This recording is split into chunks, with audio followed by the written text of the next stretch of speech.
temps. Parce que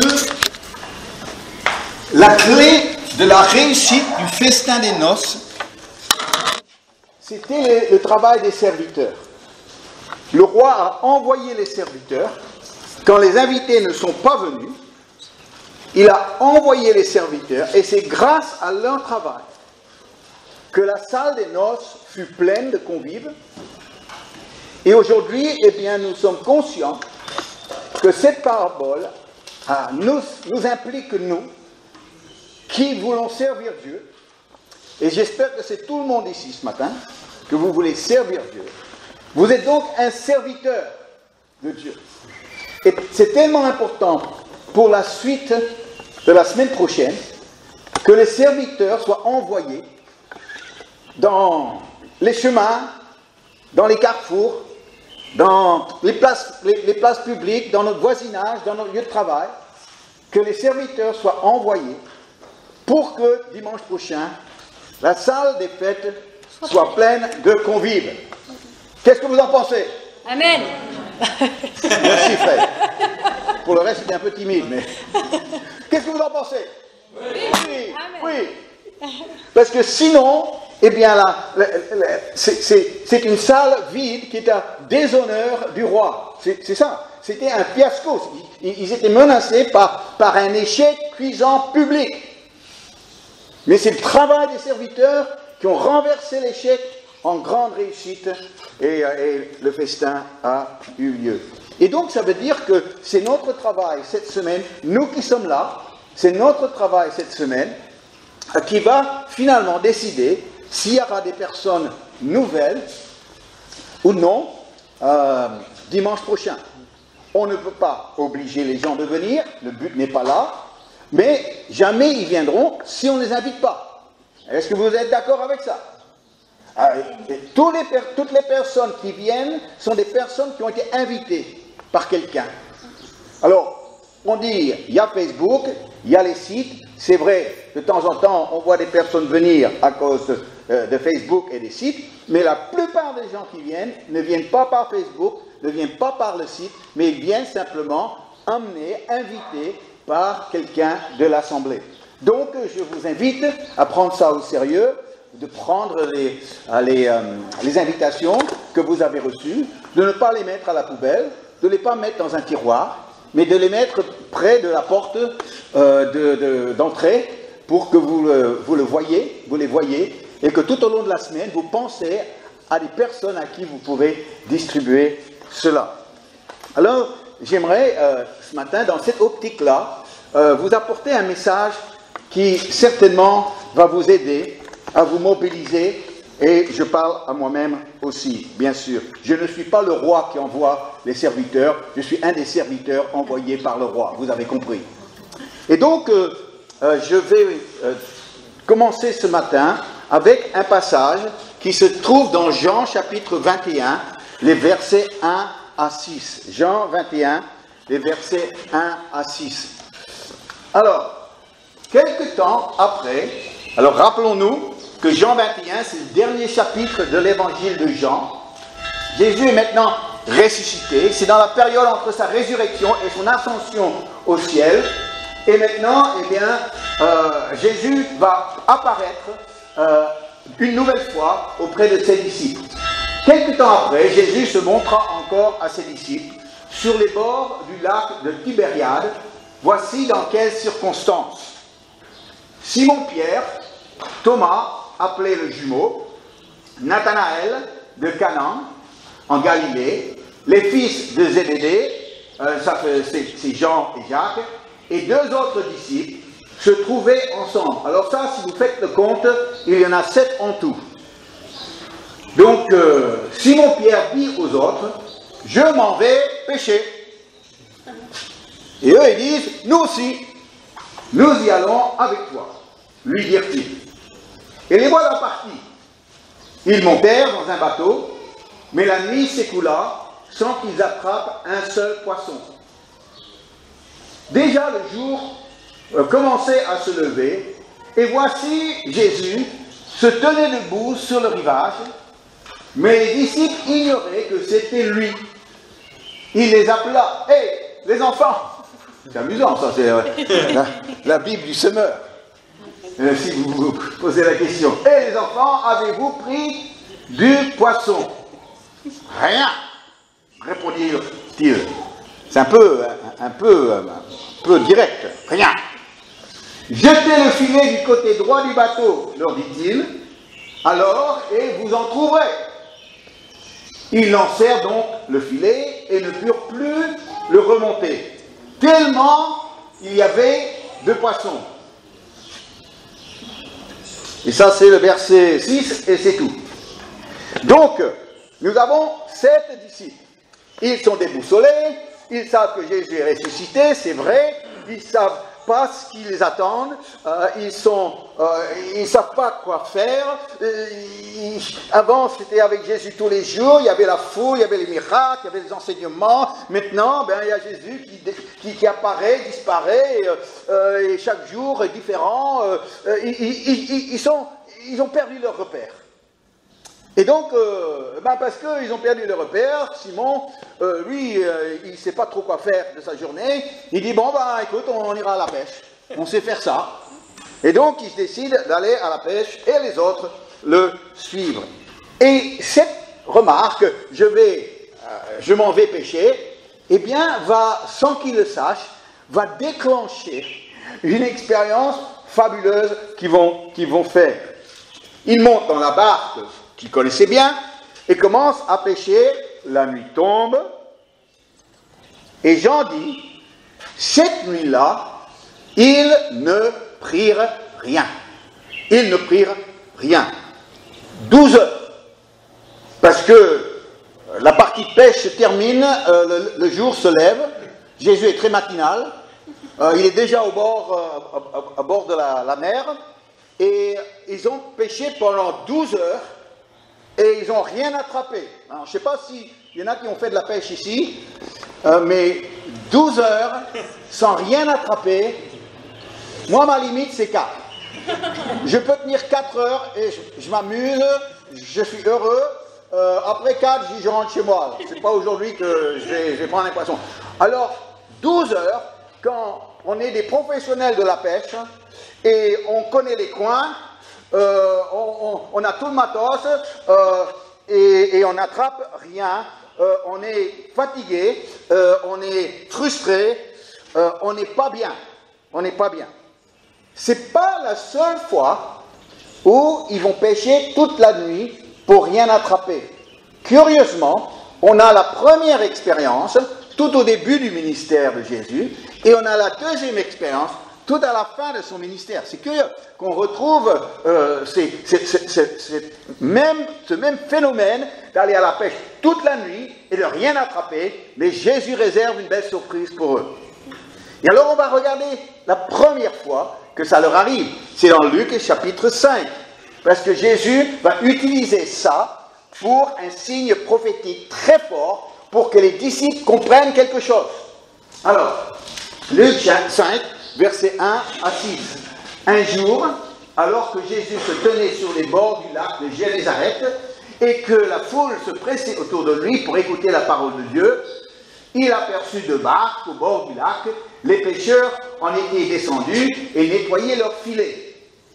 L'une de ces barques appartenait à Simon. Jésus monta et lui demanda de s'éloigner un peu du rivage. Puis il s'assit dans la barque et se mit à enseigner la foule. Quand il eut fini de parler, il dit à Simon, « Avance vers le large, en eau profonde, puis toi et tes compagnons, vous jetterez vos filets pour pêcher. » Maître, lui répondit Simon, « Nous avons travaillé toute la nuit et nous n'avons rien pris. Mais puisque tu me le demandes, je jetterai les filets. » Ils les jetèrent et prirent tant de poissons que leurs filets menaçaient de se déchirer. Alors on va sauter au verset 10, et au verset 10, on va découvrir la raison pour ce miracle. Le miracle, ce n'était pas pour remercier Pierre pour lui avoir prêté la barque, et il y avait une raison spirituelle très importante dans le miracle de la multiplication de la pêche miraculeuse. Il en était de même de Jacques et Jean, fils de Zébédée, les associés de Simon, Alors Jésus dit à Simon, n'aie pas peur, à partir de maintenant, tu seras pêcheur d'hommes.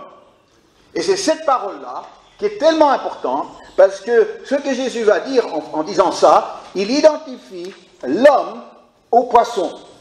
Et le poisson est là pour attraper. Et alors quand on dit ça, mais attraper un poisson, non, mais ne pense pas que c'est avec un hameçon, et puis, non, c'est pas ça. C'est un filet jeté. Un filet jeté de l'amour de Dieu. Où l'amour de Dieu attrape une personne et le ramène à lui. Ça, c'est une plus jolie image. Mais la notion de poisson, pour Jésus, est importante parce que l'homme perdu, il se retrouve dans la notion de poisson et que l'homme a besoin d'être gagné. Et si tu as un amour pour les gens perdus, eh bien, tu vas vouloir les gagner. Pourquoi? Parce que quand on aime quelqu'un, on veut les gagner. N'est-ce pas? Oui. L'amour, c'est comme ça que ça marche. Quand il y a un garçon qui tombe amoureux d'une fille, bah, qu'est-ce qu'il veut? Il veut que son copain la gagne? Il lui dit, écoute, je connais une super fille, tu devrais vraiment mieux la connaître parce que tu vas voir, tu t'entendras vraiment. Non, bien sûr que non, il va barrer la route à son copain. Pourquoi? Parce qu'il veut gagner la fille. Pourquoi? Parce qu'il l'aime. Et quand on aime, on veut gagner. Et de la même façon, quelqu'un qui aime les âmes veut gagner des âmes à Christ. Pas pour dire de comptabiliser, j'en ai ramené 10, j'en ai ramené 20. Non, pas du tout dans ce sens-là. Parce que cette personne a une importance pour Dieu, cette personne a une importance pour moi. Parce que Dieu les aime, moi je les aime.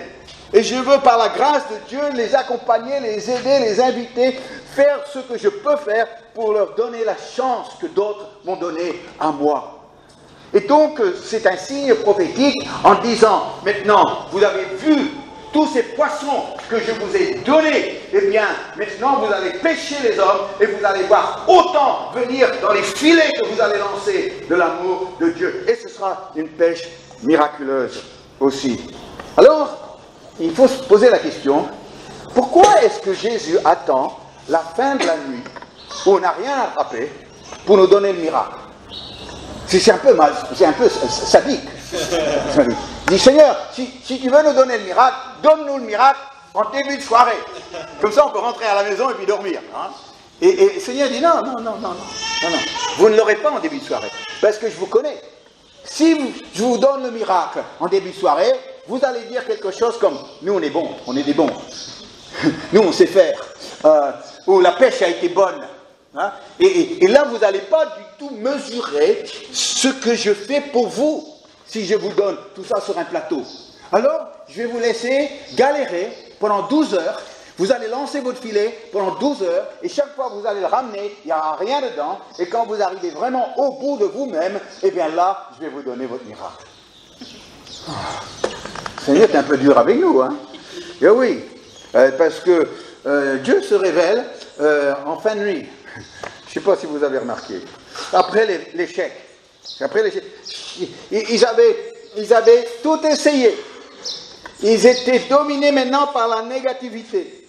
Ils n'étaient pas, c'est Jésus sur le bord, maintenant c'est super, on va avoir le miracle. Non. Ils demandaient qu'une seule chose, c'est de ranger la barque, rentrer à la maison et oublier tout ça. Hein? Vous savez, quand on arrive au bout de soi-même, eh bien, on est envahi par des pensées négatives, on en a assez, ça sert à quoi? J'en ai marre, je ne suis pas fait pour ça, Dieu, où es-tu? Fais quelque chose, jamais plus j'irai à la pêche, peut-être Dieu me punit. Et les autres, ils ne sont pas très bons aussi, c'est pas que moi, c'est la dernière fois, maintenant j'arrête. Je ne veux plus voir cette fichue barque. Les filets, ça pue. Ne me parle plus des poissons. De toute façon, des poissons, il y en a de moins en moins. Allez, les gars, on rentre.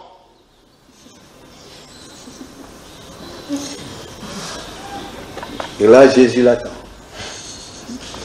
Il est sur la plage. Quand Pierre a tout d'un coup décidé d'aller à la pêche, il s'est exposé à l'échec. Mais il s'est exposé au miracle aussi. Et quelque part, les deux vont ensemble. Et avec Dieu, c'est quand même curieux. Avant la résurrection, il doit y avoir une mort.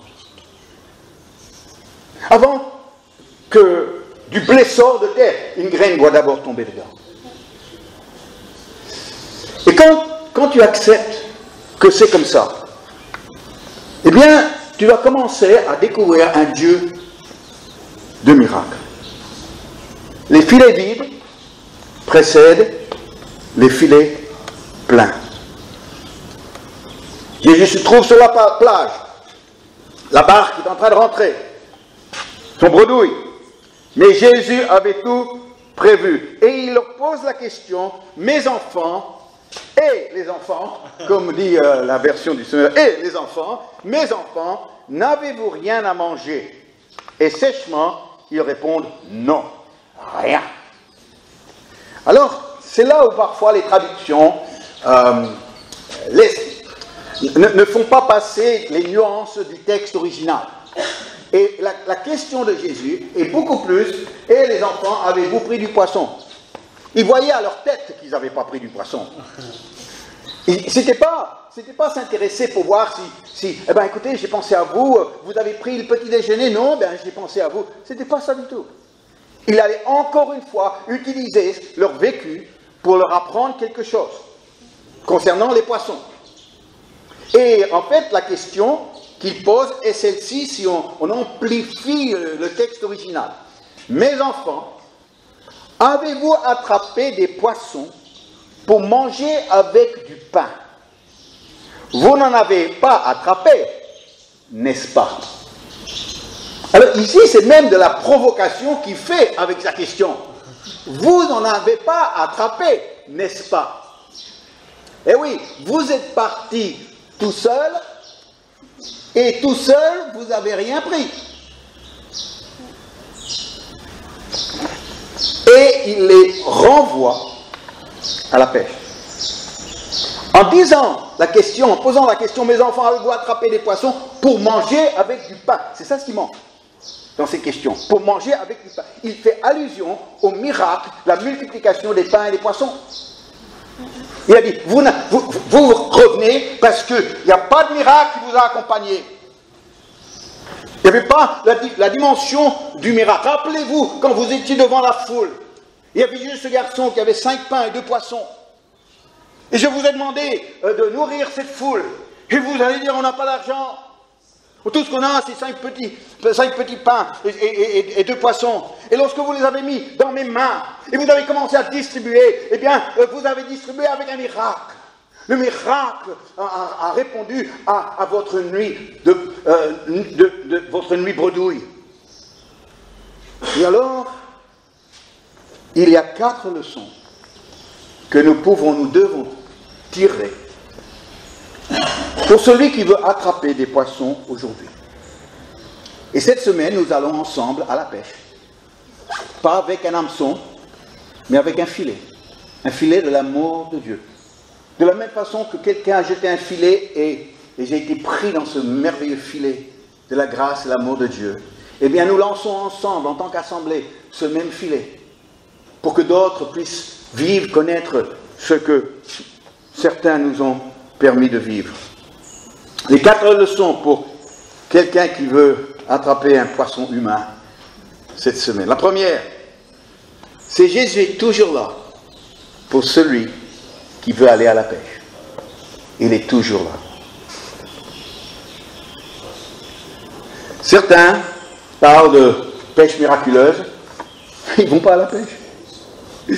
Ça s'appelle le réveil. Ils parlent d'un réveil. Toujours attendre le réveil. Mais ils ne vont jamais à la pêche. Alors, si tu ne vas jamais à la pêche, vous n'allez jamais attraper un poisson. C'est profond, hein? Voilà, je sais que toute la semaine, vous allez méditer sur ça. Si vous n'allez pas à la pêche, ne pensez pas que vous allez attraper des poissons. Alors, la première chose, c'est d'aller à la pêche. C'est ce que nous faisons cette semaine. Et Jésus a dit que si vous y allez, eh bien, j'irai avec vous. C'est une chose que j'ai toujours voulu faire. Depuis le début. Bien avant que j'étais même pasteur. Je voulais aller à la pêche. Je voulais aller au contact des gens qui ne connaissaient pas Jésus. Je l'ai fait, c'était plus fort que moi, c'était quelque chose de spontané. J'avais une vieille guitare, et puis tout seul, le samedi soir, j'allais sur la place publique, et je voyais des jeunes qui traînaient sous les arbres, et alors je suis allé voir les jeunes, et dit, hé les jeunes, je vous apprends quelques chants, et puis alors je leur apprenais les chants que j'apprenais à la réunion le dimanche soir, pour les inviter à venir. Mais pourquoi j'ai fait ça? Est-ce que quelqu'un m'a demandé de le faire? Est-ce que c'était organisé? On était dans une stratégie ou bien... Non, c'était en moi. C'était en moi. Et j'ai toujours voulu ça. Et d'une façon ou d'une autre. Et je crois que j'ai à peu près tout essayé. On a vraiment essayé beaucoup de choses différentes. Toujours en vue d'aller à la pêche aux hommes. Pourquoi? Parce que Jésus a réservé une promesse qui appartient seulement à ceux qui sont prêts à aller à la pêche aux hommes. Et c'est une promesse que beaucoup de chrétiens réclament pour eux, mais ils n'ont pas le droit parce qu'ils vont pas à la pêche. Et c'est la promesse dans Matthieu 28, verset 20. Et voici, je suis avec vous tous les jours jusqu'à la fin du monde. Vous vous souvenez de ça? Mais il a dit ça à qui?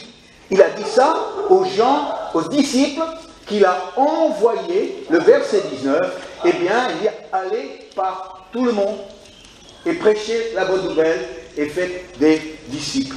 Bon, on ne l'a pas affiché, mais c'est à la suite de aller dans tout le monde et faites des disciples que je serai avec vous chaque jour jusqu'à la fin du monde.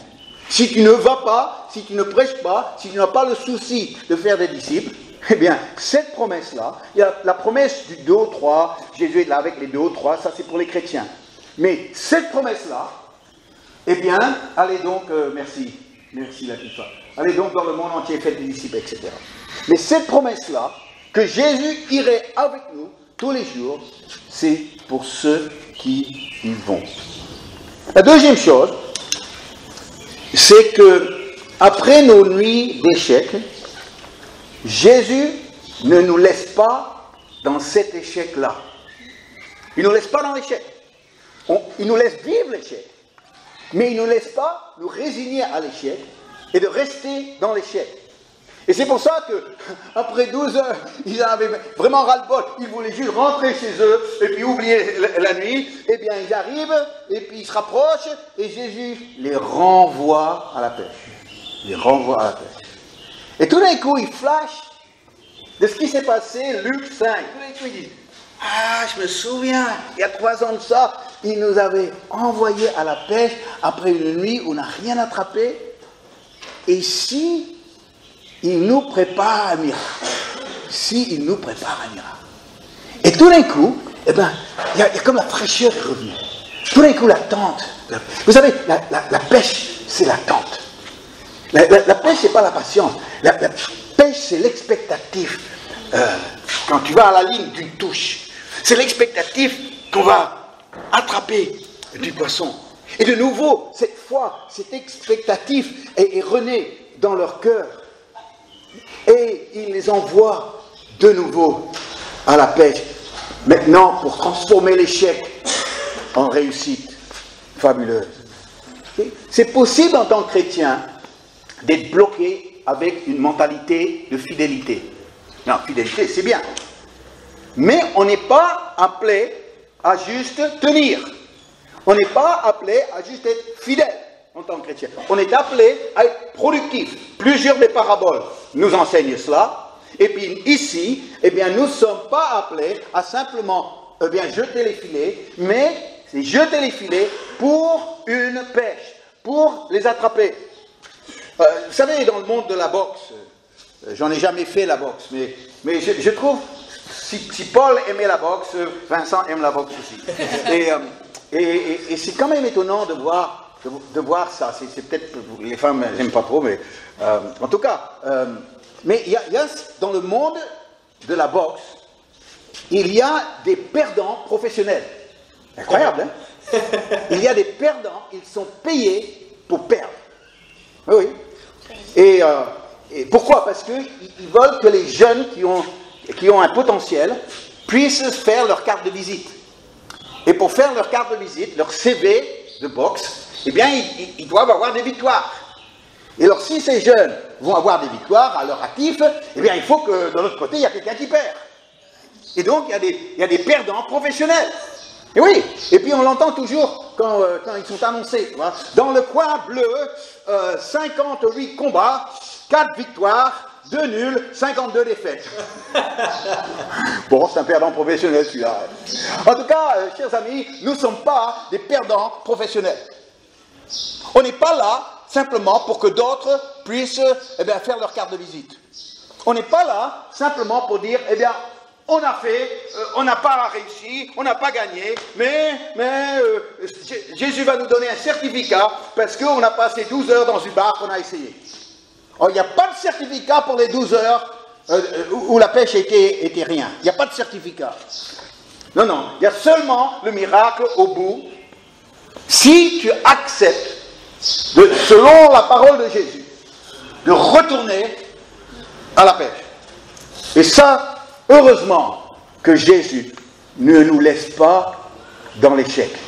Heureusement qu'il ne veut pas de nous, nous chrétiens, des perdants professionnels qui sont simplement là pour dire « Ah ben écoute, j'ai tenu, j'étais chrétien pendant 30 ans, c'était pas facile, c'était une vie misérable, j'ai rien fait de ma vie, de mes 30 ans, mais je tiens bon, Seigneur, je tiens bon. » J'ai dit « Ah non, perdant professionnel ça. Et qu'est-ce que tu fais de tes 30 ans pour Jésus? Qu'est-ce que tu as dans ton filet lancé pour une période de 30 ans? Waouh. Troisième chose qu'on va apprendre dans ce miracle, c'est que Jésus sait où se trouvent les poissons.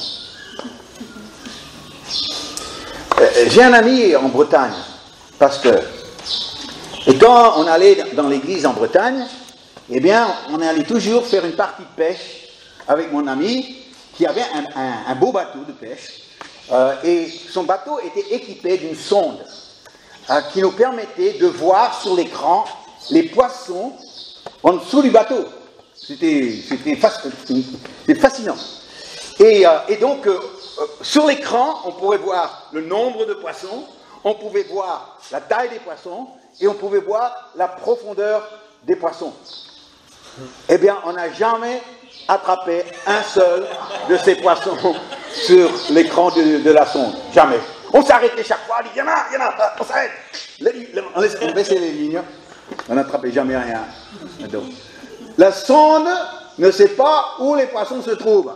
Je crois qu'elle faisait tout ça pour nous amuser. Mais Jésus, lui, il sait où se trouvent les poissons. Et ici, je vais vous donner un des grands secrets de prendre du poisson. Verset 6, dans Jean 21, tu as de quoi noter, Marianne? Jésus dit aux disciples, et il nous le dit aussi, jetez le filet du côté droit du bateau. Quand j'ai vu ça, j'ai dit, voilà la réponse. Il faut jeter ces filets du côté droit du bateau.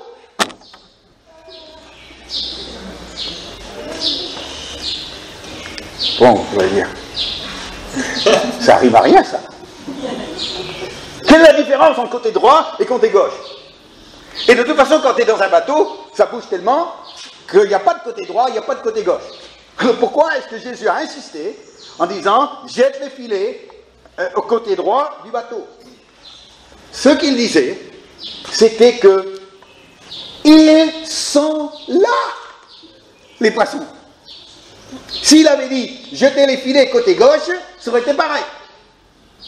Mais il était simplement en train de dire, ils sont là. Aujourd'hui, quand j'entends les chrétiens dire « Oh, les gens sont durs, ils disent qu'ils viennent, ils ne viennent pas, les gens, ils restent dans leur mentalité religieuse, et puis, oh, ça ne sert à rien. » Quand on commence à parler comme ça, on dit « Jésus ne sait pas ce qu'il dit. » Jésus, si la sonde ne sait pas où sont les poissons, Jésus, lui, il sait où ils sont. Et c'est pour ça que côté droit, côté gauche, c'est pas l'important. Ce qui est important, c'est que jette ton filet parce que ce soit côté droit ou côté gauche, il y a du poisson. Et là, vous allez le prendre. N'écoute pas quelqu'un qui te dit « Ah, les gens aujourd'hui sont trop durs. Ah, les gens aujourd'hui ne sont pas intéressés. » N'écoute pas ça. Parce que Jésus dit qu'il y a du poisson. La moisson est grande, il a dit. Les ouvriers, c'est ça ce qui peut. Et qui sont les ouvriers? Ah, c'est nous. C'est nous. Et la dernière chose qu'on va apprendre de ce miracle, c'est que les seuls poissons que nous allons attraper seront des miracles. Nous n'allons jamais attraper un poisson qui n'est pas un miracle. Chaque poisson dans le filet est un miracle, n'est-ce pas? Et s'il y a une chose que j'aime, c'est de découvrir dans ces témoignages que Chantal nous crée avec les histoires des uns et des autres, c'est que chacun vient d'un chemin différent, avec un parcours très différent. Et chaque histoire, elle est magnifique, elle est incroyable. C'est un miracle, chaque histoire. Et il y en a d'autres qui vont donner leur témoignage.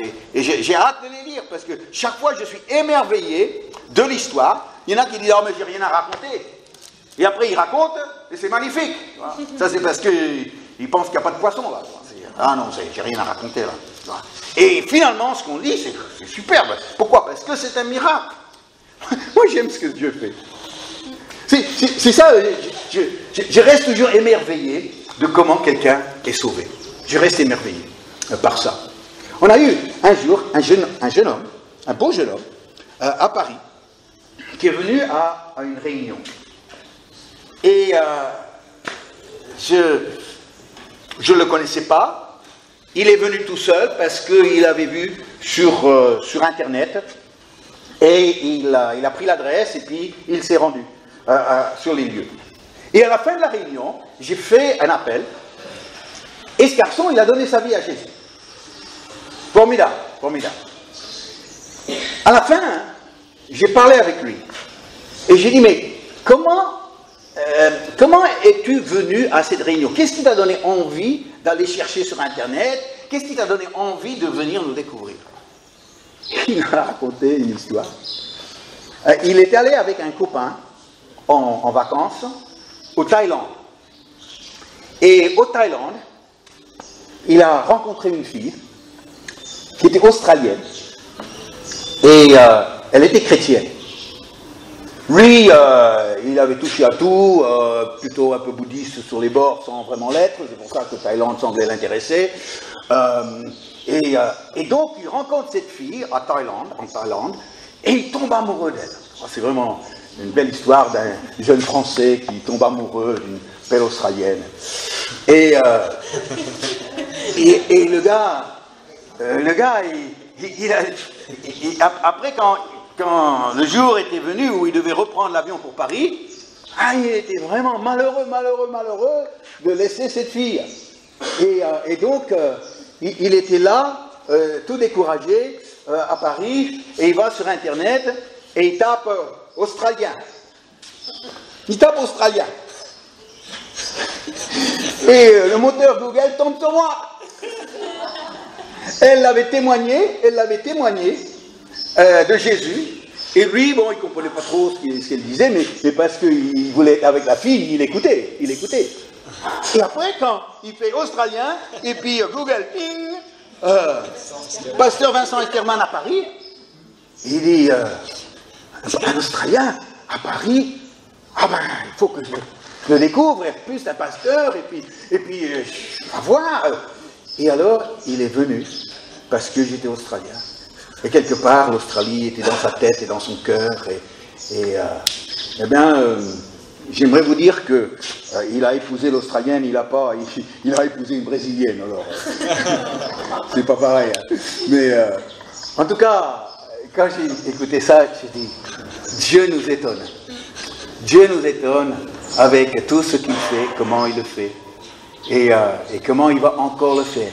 Et moi, j'ose croire qu'après notre dimanche matin, la semaine prochaine, on va être étonné d'entendre comment le Seigneur a conduit et dépercé Moi, je ne crois qu'aux conversions miraculeuses. J'y crois tellement que j'ai écrit un livre avec ce titre, Conversion miraculeuse. Parce que les seules conversions qu'on voit, eh bien, ce sont des miracles qu'on trouve dans nos filets. Je pense même, je pourrais passer la matinée à vous raconter des histoires comme ça. Une dernière et puis c'est fini. C'était la première réunion. C'était la première réunion pour Espace Foi Sans Frontières. C'était dans un salon à Ravine-des-Cabris, et donc un salon qui nous était ouvert et qu'on a mis une vingtaine de places, et on ne pouvait pas trop ouvrir les fenêtres parce qu'avec les chants, ça pouvait déranger les voisins, donc alors c'était l'été, c'était au mois de janvier, toutes les fenêtres étaient fermées, il faisait une chaleur terrible. J'avais à cœur un jeune homme que j'avais vu donner sa vie à Jésus dans une autre église quelque temps auparavant et qui ne fréquentait pas une église. Et donc je l'ai appelé, j'ai dit, écoute, tu sais, je lance une réunion, si tu venais. Il dit, d'accord, c'est où? Bien, c'est à Ravine-des-Cabris. Il dit, je ne connais pas trop, mais je dis, tu connais l'église, le rond-point devant l'église? Oui, je connais. Mais on se donne rendez-vous là, je viens te rencontrer et je te ramène, c'est pas loin. Donc, le dimanche matin, assez tôt, eh bien, je suis allé sur la place et je découvre non pas juste le jeune homme, mais le jeune homme avec un couple et 2 enfants. Et je dis, ah bon, vous venez aussi? Oui, eh bien, notre ami nous en a parlé, puis ça nous intéresse, et eh bien, on voudrait venir. Je dis, d'accord. Eh bien, ils sont venus. La femme était très enceinte. Très enceinte. Je ne voulais pas trop qu'elle s'excite dans la louange, parce que ça craignait. Voilà. Et donc, avec la chaleur, la pauvre, elle souffrait. Et donc, on a fait notre réunion, et à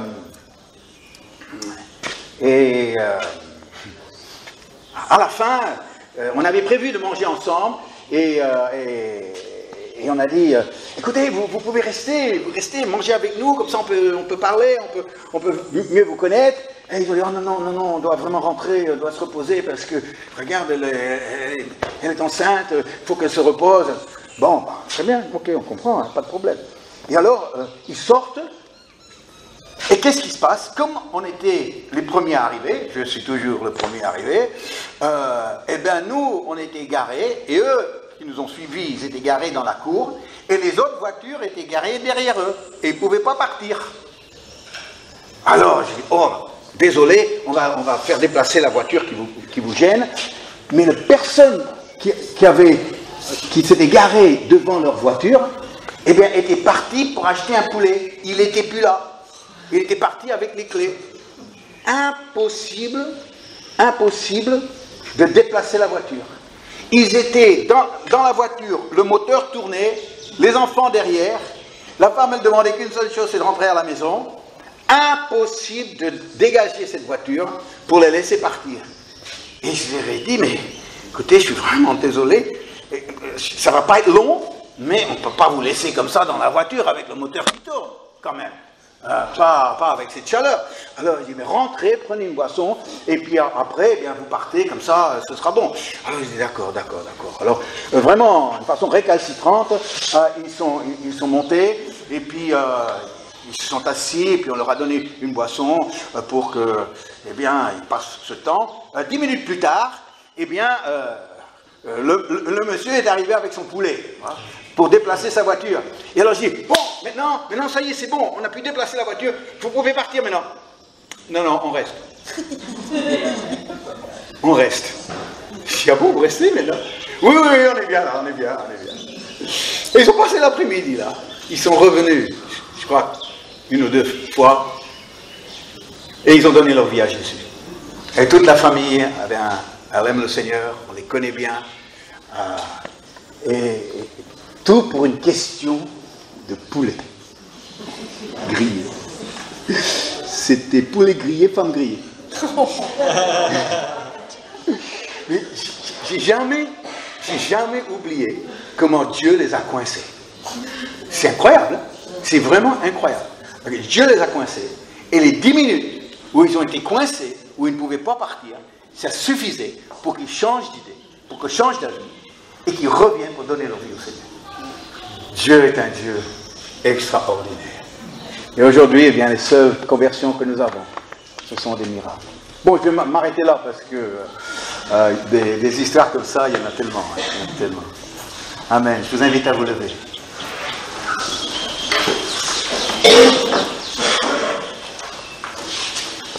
Vous vous souvenez de ce petit chant?